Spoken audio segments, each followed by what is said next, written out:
আম্মা, কি বৌমা কিছু বলবা? বলছিলাম এবারের ঈদটা আমি আমার বাবার বাড়িতে করি। কি? বাপের বাড়ি ঈদ করবা মানে? আমার ভাই আসছে তো বিদেশ থেকে, আর সব বোনগুলো এক জায়গাতে হবে, তাই সবাই ডাকছে। না না না, বাপের বাড়িতে ঈদ করা যাবে না। শোনো, মেয়েদের বিয়ের পরে শ্বশুর বাড়িতে ঈদ করতে হয়। ঈদের দিন এই বাড়িতে কত কাজ থাকে। আর তোমার ভাই আসবে তো কি হয়েছে? ঈদের দিন শাশুড়ি শ্বশুর ননদ দেওয়ার খেলে ঈদ করতে হয়। আর তুমি বলছো তুমি বাপের বাড়িতে যাবা নাকি? হ্যাঁ, ঈদের দিনে বাড়িতে কতগুলা কাজ থাকে, হ্যাঁ কাজগুলো কে করবে? আমি অসুস্থ শরীর, আমি কি সব কাজগুলো করতে পারবো? যাও, কোনো বাপের বাড়িতে যাওয়া হবে না। যে যে কাজগুলো আছে সেই কাজগুলো সারো। বাপের বাড়িতে যাবে?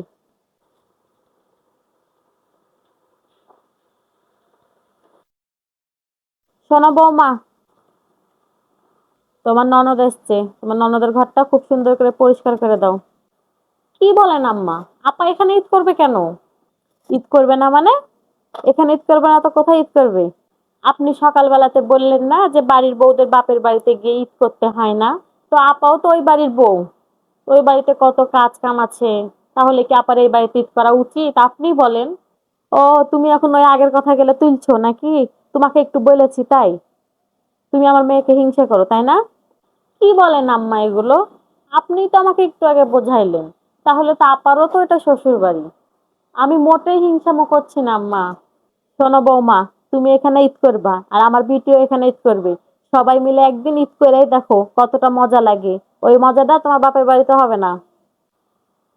শ্বশুর বাড়িতে শাশুড়ি ননদ দেওর সবাইকে নিয়ে ঈদ করে দেখো কতটা আনন্দ হবে, তুমি তো বুঝতেই পারছো না।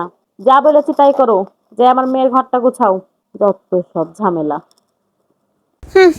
আম্মা, আপনি আমাকে যেতে দিলেন না তো, থামেন। আপনাকে কিভাবে শায়েস্তা করতে হয় এটাই ভাবছি। আপনাকে তো আমি শায়েস্তা করেই ছাড়বো। আপনি আমাকে বাবার বাড়িতে যেতে দিলেন না, দাঁড়ান, কিছুক্ষণ পরেই বুঝতে পারবেন। আম্মা আম্মা, আপা আসবে? হ্যাঁ, তোমার ননদ তো আসবে, আমি তো তোমাকে বলেই দিলাম। আপনি ঠিকই বলেছেন আম্মা, ননদ ভাবি মিলে একসাথে ঈদ করার মজাই আলাদা। এবার আমি একসাথে ঈদ করব। দেখেছো, এবার তাহলে তুমি বুঝেছো। ননদ ভাবি একসাথে ঈদ করবো, অনেক আনন্দ হবে, অনেক মজা হবে, তাই না আম্মা? আমি তো চিন্তা ভাবনা করেছি আমরা সবাই মিলে অনেক মজা করব। ঈদের দিনে অনেক সুন্দর সুন্দর রান্না করব। আর চাঁদ রাতের দিনে আমরা সবাই মিলে হাত ভর্তি করে মেহেদি দিব। ঈদের দিন আমার ননদের পছন্দের জিনিসগুলো আমি বানাবো, আর আপনার ননদের পছন্দের জিনিসগুলো আপনি বানাবেন। অনেক মজা হবে, তাই না? এ দাঁড়াও দাঁড়াও দাঁড়াও, আমার ননদের জন্য মানে? হ্যাঁ আম্মা, আপনার ননদ আসবে, আমার ননদও আসবে, আপনার ননদও আসবে। আমরা সবাই মিলে ননদ ভাবি মিলে অনেক আনন্দ করব, মজা করব। আপনি একটু আগে বললেন না ননদ ভাবি একসাথে ঈদ করলে অনেক আনন্দ হবে। তাই আমিও ভাবলাম আমি আমার ননদের সাথে একা ঈদ করব কেন। আপনারও তো ননদ আছে, আপনার ননদকে ফোন দিই। তাই আমি আমার ফুফু শাশুড়িকে ফোন দিয়েছিলাম, আসতে বলেছি চাঁদ রাতের দিনে। আমরা সবাই মিলে একসাথে আনন্দ করে ঈদটা করব। ভালো হবে না? কি হয়েছে আপনার? আমি কি ভুল কিছু করছি নাকি আম্মা? কি হয়েছে আম্মা, আপনার এগুলো কেন?